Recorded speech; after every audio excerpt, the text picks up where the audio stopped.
Hit Radio, l'essentiel de l'actualité. Bienvenue au point sur l'actualité sur Hit FM, la 103.0 émettant depuis Garoua. Paul Biya rejoindra le Cameroun dans les tout prochains jours.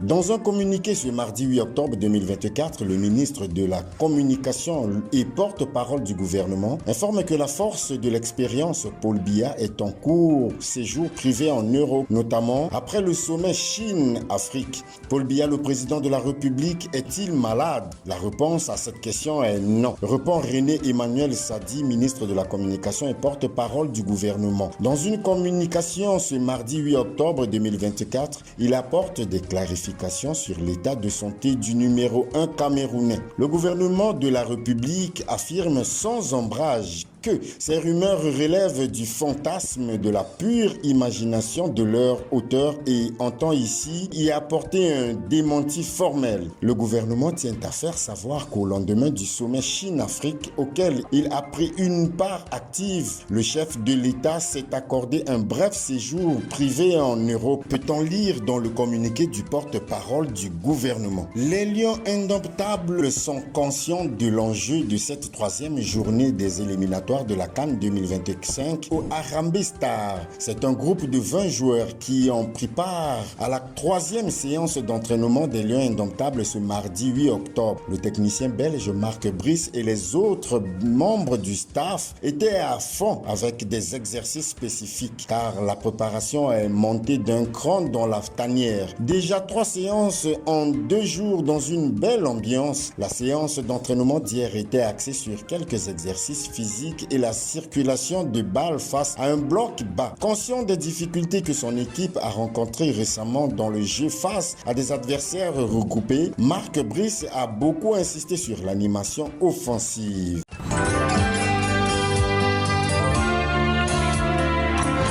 L'actualité internationale. Le précurseur de l'intelligence artificielle, l'IA, met en garde contre sa propre invention après avoir reçu le prix Nobel. L'informaticien britannique-canadien Geoffroy Hinton a mis en garde contre le danger croissant que représente l'intelligence artificielle si elle n'est pas maîtrisée. Après avoir remporté le prix Nobel de physique, le professeur Hinton, de 76 ans, a déclaré qu'il était sidéré de savoir décerner ce tonnerre qu'il partage avec John Hopfield de l'université de Princeton. Si ces travaux ont jeté les bases de l'apprentissage automatique, une technologie qui permet aux ordinateurs d'imiter l'intelligence humaine, ces efforts récents se sont concentrés sur la promotion d'une intelligence artificielle plus sûre. L'année dernière, il a fait la une des journaux après avoir démissionné de son poste chez Google, évoquant des inquiétudes quant au fait que des mauvais auteurs pourrait utiliser la technologie pour nuire à autrui.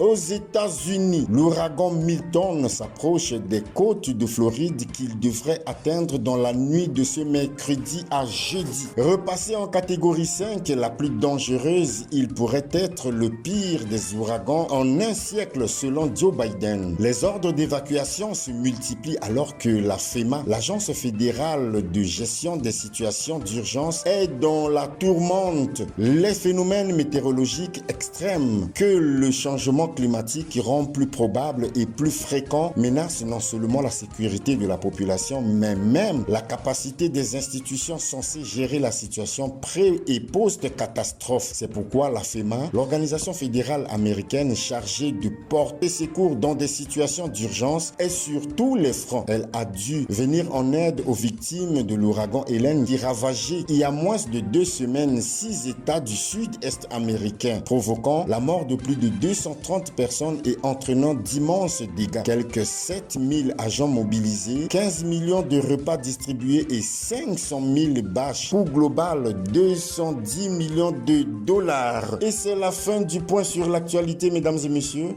Au revoir. Hit Radio, une info d'avance.